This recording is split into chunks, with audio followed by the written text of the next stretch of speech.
Chapter 5 Thursday, April 4th, 2013. Although I was not aware that is what it was at the time, as best as I can determine, this was the day that Jenny had experienced her first hallucination. It proved to be one of the first what-the moments for me in this journey.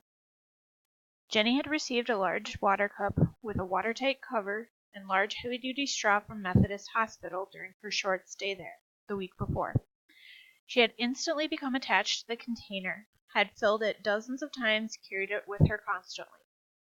Out of the blue, on Thursday, she said to me, "My straw is broken," and insisted that I fix it, clearly assuming that fathers can fix anything. The problem was that when Barb, John, and I each examined the straw closely, we found nothing wrong. It worked just fine. "What's wrong with it, Jenny?" "It has a hole in it." I resisted the temptation to resort to my usual sarcastic mannerism to ask, "Shouldn't it have 2 holes in it?" For nearly an hour Jenny insisted that she could not get any water out of her cup because there was a hole in the side of the straw, despite the fact that when one of us would try to suck water up the straw, it worked just fine. Jenny couldn't seem to get anything out of it no matter how hard she tried. She insisted that she needed the straw fixed and would not move on to something else until it was. I finally switched the straw with a very similar one Barb had in one of her cups, while Jenny watched, and handed it back to her saying, "I fixed it." She was happy and went back to what she was doing. Somehow Jenny's belief that the straw was broken was so strong that her attempts to suck up water had failed. Whether or not this meets the definition of a hallucination, I have no idea. What I do know is that hallucinations would prove to be a major symptom of her illness and would play a key role in causing many of the horrific scenes that would occur over the coming weeks. This first experience was actually funny because I still had no idea what I was dealing with, and it was absolutely no comparison to what I would see later on. All I was thinking at this point was, what the heck is happening? When combined with the events of the previous few days, this somehow just blended into the process, but didn't stick out to us as significant until weeks later when we took the time to recall and take stock of all that had happened.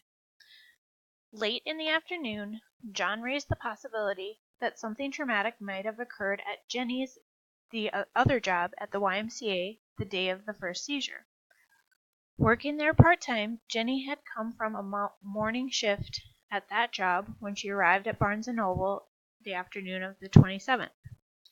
Was Jenny simply evoking some sort of self-defense mechanism? While there was no evidence of this being the case, we were willing to accept any possibility. I called Jenny's supervisor at the YMCA and discussed the issue, and was of course assured that she was not aware of any such situation. I can't say I gave it any serious consideration after that, but it does speak to our desperation for any clue as to what was causing Jenny's behavior. What we had lost sight of was that while we were focused on taking care of Jenny, we actually had lost perspective of how extreme her behavior had become. Other than an additional trip to the chiropractor, we had been keeping Jenny away from anyone except family. She called in sick to both of her jobs that week. She stayed either at our house, the apartment, or went to John's parents' house, depending on our schedules and who could manage to be with her. Inadvertently, we had so isolated Jenny during the week that Barb and I had developed an unconscious naivete to Jenny's condition. The combination of having 2 doctors tell us that what was happening was not that far out of ordinary, given the medication she was taking, as well as our singular focus on the goal of simply managing Jenny until the appointment with the neurologist on Friday. We became blind to how ridiculous the situation had become. We were clinging to our belief that Jenny was still adjusting to the Keppra because none of us had ever seen or heard of anything like what was happening. That changed drastically that evening when the isolation we had created around Jenny was broken, when a relative stranger encountered her. I was about to be brutally awakened to the reality of the situation we were involved in. Barb, Jenny, John, and I spent the evening together at our home. We had decided that John would head back to the apartment that night, and Jenny would stay with us, as this would allow John to attempt to get a good night's sleep and go to work the next day. As John was headed out the door to his truck, our Schwann's salesperson arrived. Jason had been on our route for quite a while, so was somewhat familiar with our family. As I greeted Jason at the front door upon his arrival, he must have either sensed the tension or recognized the fatigue I was displaying, as concern immediately showed on his face, and he asked what was going on. Before I was able to give him any details at all, both Jenny and John came down the stairs from the upper level of the house to pass through the entryway on their way outside for John to leave. Jenny walked out the front door with John to say goodnight, passing by Jason as he and I spoke. I said goodnight to John, and as I turned to continue our conversation, I noticed the dumbfounded look on Jason's face. Although he had only encountered Jenny for about 5 seconds, as she passed him in the entryway, it was obvious that he sensed something was wrong with her. Jenny is a very friendly person and would always at least greet someone as she passed by. Jason knew her well enough to know that, so he must have been surprised when Jenny simply walked past him without so much as eye contact as she repeatedly mumbled, "Jenny going home with John." The look on his face said it all. I'm not even sure he actually asked me what was wrong, but I began to tell him the story of the previous Wednesday and that Jenny was found unconscious in a snowbank. I was not even 15 seconds into the story when both John and Jenny were back at the front door. John was escorting Jenny back into the house because she was trying to get in his truck rather than simply saying goodnight and sending him on his way.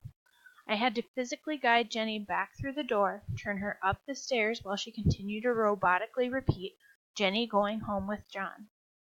She still had not even acknowledged that Jason was there. Once she was going up the stairs, I turned my attention back to Jason, but he continued to watch Jenny. After a moment, I could tell by the movement of his eyes that Jenny was coming back down the stairs. I turned to look behind me just as Jenny passed by, attempting to go back toward the front door. I took her arm and had to use some force to turn her back around and head her back upstairs. Barb was there now, took Jenny from me, and escorted her the rest of the way into the living room. Even after everything else that had happened the previous 8 days, this was totally new behavior from Jenny and I hadn't seen before. I became a little shell-shocked by what was happening and turned back to Jason, having no idea what to say. Jason just stared at me for a moment. I imagine he was waiting for me to finish the story. I had started a few moments earlier, but wasn't sure he should ask or could ask me to continue. I took a moment to sit on the steps that Jenny had just used and rested my elbows on my knees. I became a bit exasperated as the realization of how bad Jenny's condition had gotten suddenly hit me. After a moment of staring at each other, I put my head down into my hands. Jason hesitantly asked what was wrong.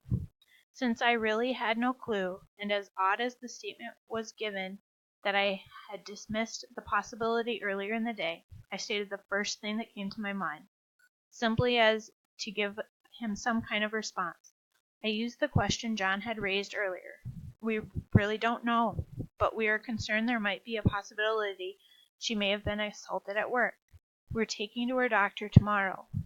For some reason it took Jason's reaction, combined with my willingness to make a preposterous statement, to open my eyes and see that we had been kidding ourselves as to the severity of the situation. At that moment it all became clear to me. Something serious was going on, and the appointment with the neurologist couldn't come soon enough because now the only hope I had was the specialist could identify what was wrong.